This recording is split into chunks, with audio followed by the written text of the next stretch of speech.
Charleston, South Carolina, a city carrying ancient beauty with its cobblestone streets and graceful architecture. But beneath that glamorous veneer lay simmering racial tensions, never truly resolved. Dawn had just broken over the Atlantic when Judge Clara Mays arrived at the courthouse. At 62, she exuded a quiet authority that needed no introduction. Her salt and pepper hair was pulled into a neat bun, and her sharp brown eyes missed nothing, not even the subtle acts of discrimination people thought they could conceal. This courthouse, cold and imposing with its neoclassical columns, had witnessed centuries of justice and injustice. Clara had walked these marble halls for over 3 decades. First as a defense attorney, fighting uphill battles for clients often guilty only of being poor and black. Then as a prosecutor determined to clean out the rot from within. And now as a judge, the first black woman to sit on the highest bench in this city. A truth that many, especially the white people accustomed to the old order, still couldn't accept. Clara knew the price of breaking invisible barriers. They didn't just throw stones at you, they tried to pretend you didn't even exist. As she passed through the security checkpoint, the guards nodded respectfully. Some even smiled. Clara gave a curt nod in return, her mind already on the morning's docket. It was just a routine hearing. Vandalism, juvenile defendant, bail consideration. But her instincts, honed over decades, told her something was amiss. The court clerk waited for her with a strained smile. "Good morning, Judge Mays. Officer Boone is already inside?" Clara paused. "Boone?" "Yes, ma'am. Sergeant Travis Boone, the arresting officer in the Jameson case. He's been quite insistent." Clara felt her jaw tighten. Who in Charleston didn't know Boone? Sergeant Travis Boone, mid-40s, clean-cut appearance, third-generation cop, a living legacy of unchecked power, a symbol of the white arrogance that believed the law was their tool alone. He was the kind of man who walked into a courtroom convinced that every person of color was beneath him. Inside the courtroom, the air was tense. Boone stood there scowling, staring intently at the black teenager he had arrested. The boy, no older than 16, sat beside the public defender, eyes wide with fear. Boone didn't even glance at Clara as she entered. Instead, he barked towards the clerk. "Let's get this started. I don't have all day." His voice dripped with impatience and disregard for procedure. "I suggest you find the time," Clara said evenly, her voice cutting through the murmur. Boone finally turned, staring at her. A flicker of confusion crossed his face as he tried to place the black woman who had just spoken. The clerk, an assistant, surely not the judge as she wasn't wearing her robe, wasn't seated on the high bench. To Boone, she was just some black woman interfering in his business. "Who do you think you are, talking to me like that?" Boone snapped, stepping towards Clara, his arrogance flaring. He felt insulted that a black woman dared to challenge his authority in his domain. "I am the person presiding over this hearing," Clara replied, her voice still calm but laced with authority. Boone's patience ran out. He swung his hand, not a punch, but a slap. An act of humiliation, dripping with racial contempt, right in the middle of the crowded courtroom. The sharp sound echoed in the dead silence. Everyone froze. A few worried whispers arose. "Oh my God! Is she okay?" But Clara's gaze never left Boone for a second. Boone straightened up, completely unaware of the trap he had just sprung for himself. He thought he had just taught an insolent black woman a lesson. "I don't care who you think you are. You don't get to strut around this courtroom." Clara took one step forward, then another. The silence grew heavier. The clerk whispered, She's not wearing her robe. But Boone didn't hear. He didn't see the shift in the room, the horror dawning on the faces around him, both white and black. They realized the disaster about to unfold. Sergeant Boone, Clara finally spoke, her voice calm but sharp as a knife. Did you just strike me in this courtroom? Boone's mouth opened, then closed. He licked his lips, searching for a lie that wouldn't come. I didn't know who you were, he stammered, already defensive. That is not what I asked, Clara cut across his feeble explanation. Did you put your hand on me? Yes or no? Real panic flashed in Boone's eyes. He glanced at the other white people in the room, seeking tacit agreement, but saw only horrified or averted gazes. He had assaulted a judge, a black judge. Yes, he admitted meekly. You did not merely assault a citizen, Clara continued, her voice now resonating throughout the room. You assaulted a judge in the performance of her duties in this very courthouse. You have shown blatant contempt for the law you swore to uphold. You're overreacting, Boone finally roared, trying to regain control. I was just doing my job. That kid, he pointed toward the defendant, a thin, nervous teenager, is a thug. I caught him with spray paint and— Enough! Clara's voice was like thunder. The gavel struck once, then twice. You do not get to justify assault by pointing fingers at a juvenile defendant, especially when your actions clearly reveal racial bias. She turned to the clerk, her tone decisive. Ms. Harper, please enter into the record. At 8:47 a.m., Sergeant Travis Boone assaulted the presiding judge. Call the chief of police. Call internal affairs. Sergeant Boone, you are under arrest for assault and obstruction of justice. Two bailiffs, one white, one black, approached Boone, who was still stunned. What kind of joke is this? Boone growled, though his previous confidence was gone. This is no joke, Sergeant, Clara said, her eyes ice cold. This is justice. You walked into this courtroom with arrogance and prejudice, believing my skin color made me inferior to you, that my position meant nothing unless I wore the robe. You were mistaken. The bailiffs handcuffed Boone. He looked at Clara with eyes full of utter hatred, a hatred born from his white power being challenged by a black woman. You'll pay for this, he hissed. No, Sergeant, Clara retorted. You are the one who will pay for today's actions, and perhaps for many others. She looked at the people in the room, her gaze lingering on the black faces where a fragile hope was dawning. I have spent my life watching men like you mistake force for law, mistake fear for order, and mistake silence for consent. Not today. She rose from the judge's bench, the entire room holding its breath. By the authority vested in me as a circuit court judge for the state of South Carolina, and pursuant to Title 16, Chapter 3, Article 1 of the South Carolina Code, she declared, her voice ringing, I order the immediate remand of Sergeant Travis Boone into custody. As Boone was led away, his face was a mixture of disbelief, rage, and encroaching fear.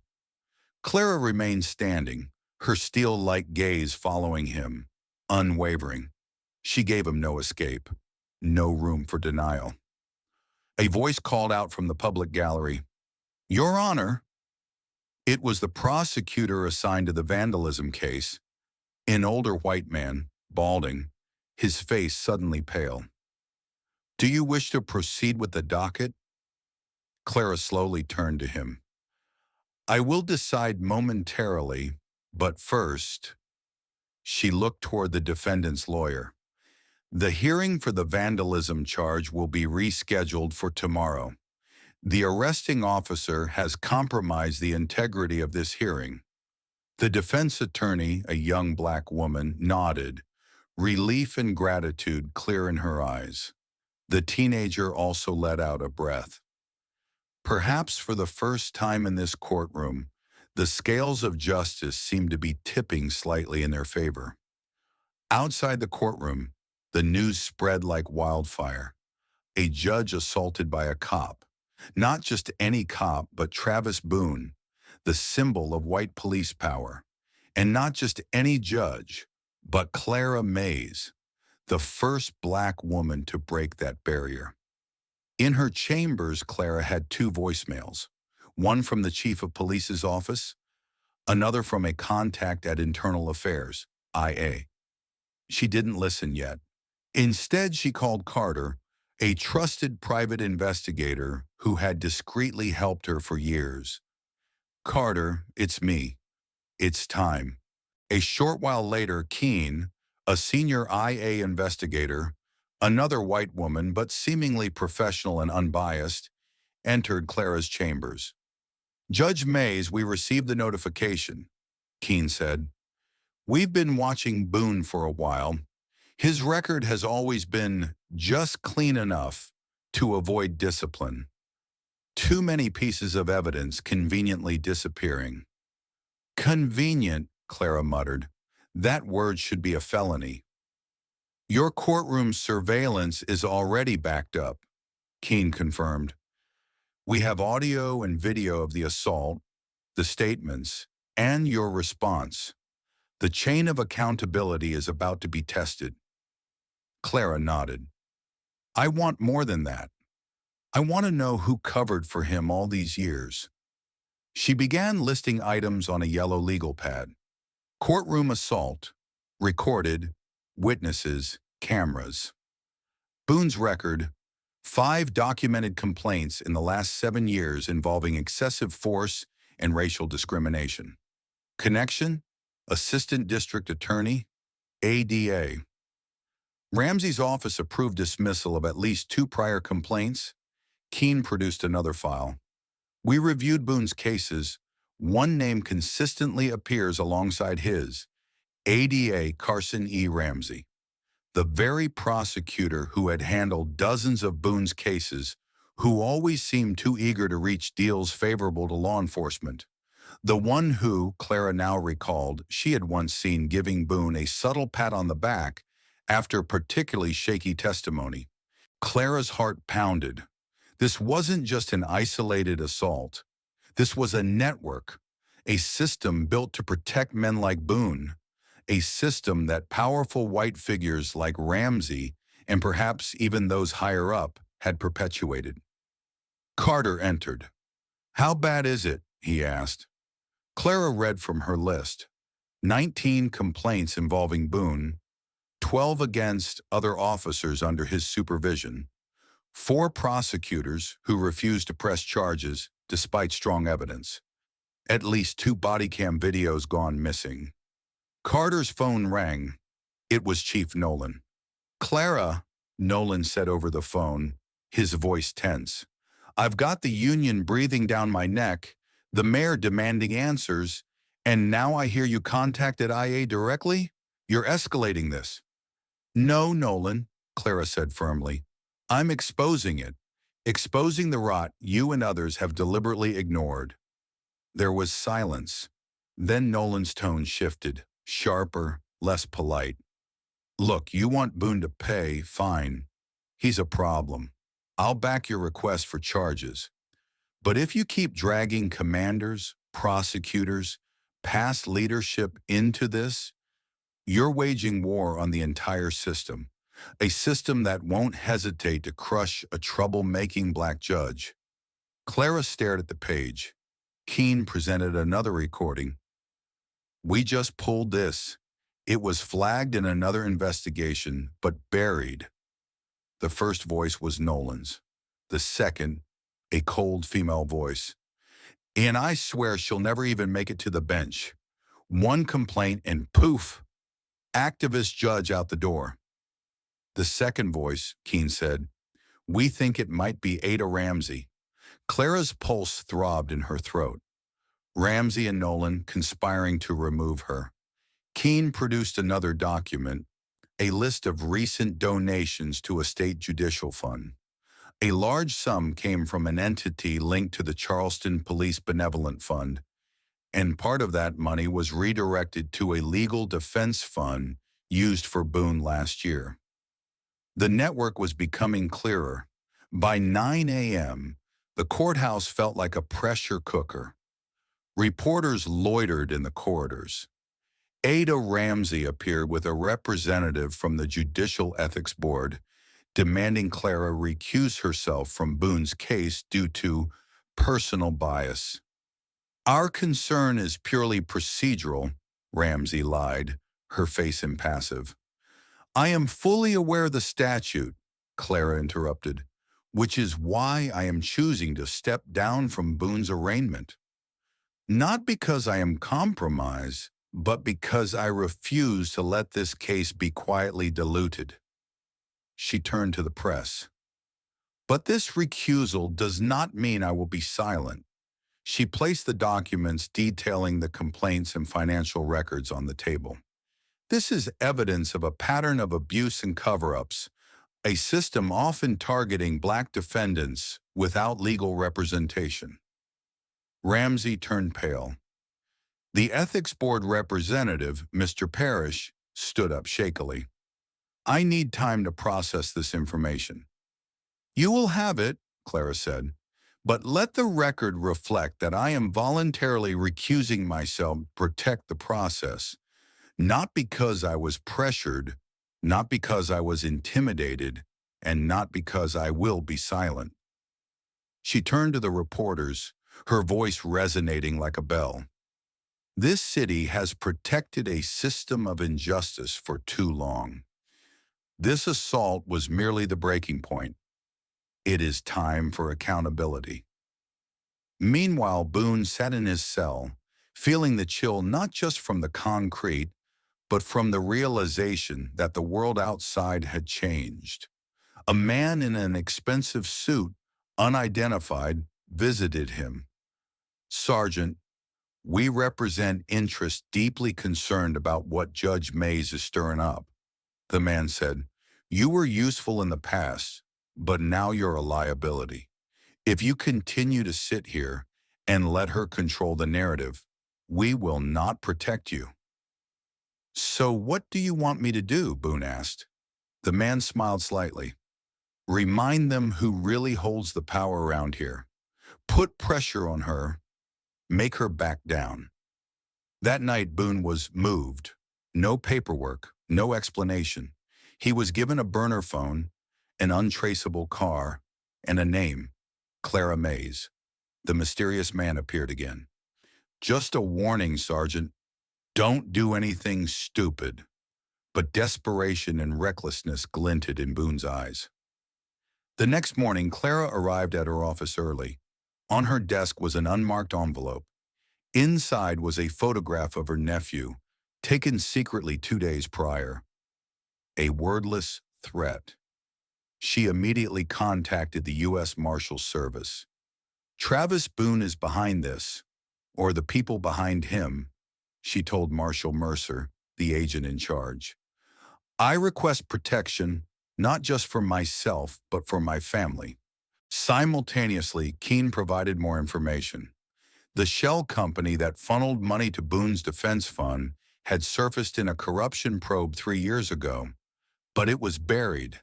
And 6 weeks ago, it appeared in a financial audit request made by a local journalist named Julia Spence. She disappeared 2 days later, her body found in her car, ruled an overdose. "Let me guess," Clara said, her voice chilling. "She had no history of addiction." Keene nodded. Everything was getting darker, more dangerous.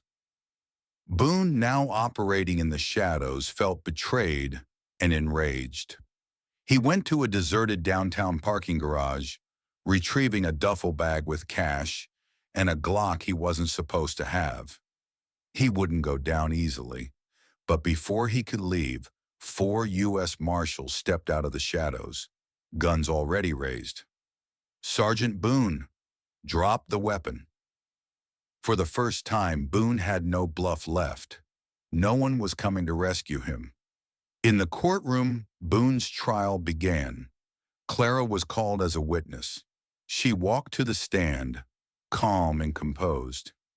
Judge Mays, the new prosecutor, appointed from outside to ensure impartiality, asked, "What happened on the morning of April 11th?" "I was struck in the face by a truth," Clara said, her voice ringing out. "The truth about discrimination, the abuse of power, and a system that has long been rotten. If that truth is uncomfortable, that is not bias. That is justice doing its job." The jury, composed of both white and black members, listened intently. Boone watched her, no longer with rage, but with the hollow look of a man who knew it was over. 2 days later, the verdict came back. Guilty on all counts. But Boone was no longer the headline. The ripple effect had become a tidal wave. A statewide investigation into judicial misconduct was launched. A list of implicated individuals was leaked, including senior officers, multiple prosecutors, a city council member, and most shockingly, Judge Benjamin Halcroft, Clara's former mentor, the man who had called her the future of Charleston law. "No," Clara whispered upon seeing his name. Carter stood beside her, jaw clenched. "He swore you in." Keene gently added, "He also signed off on at least 3 questionable case dismissals tied to Boone." A few days later, at a packed press conference, Clara announced the list of names she believed were involved in the network of corruption and cover-ups. "I have submitted this list to federal investigators," she said. "We are not here because of one man's slap. We are here because of what that slap revealed. A system built on fear, silence, and loyalty to everything but the truth." Applause erupted, scattered at first, then growing louder. Shortly after, Judge Halcroft called Clara. "Clara, you're making a terrible mistake. Stop before it's too late. You'll lose everything." His voice lacked its usual authority, replaced by desperation. "He didn't threaten me," Clara told Carter. "He warned me, which is worse." But she wouldn't back down. That night, the first smear articles appeared online. But Clara was prepared. She had documentation, notes, evidence collected over years about the whispers, the backroom deals she had witnessed. "This isn't just defense," she told Carter, showing him her archives. "This is a nuclear weapon. I'm going to make sure they can never hide again." Finally, before the State Judiciary Review Board, Clara did the unexpected.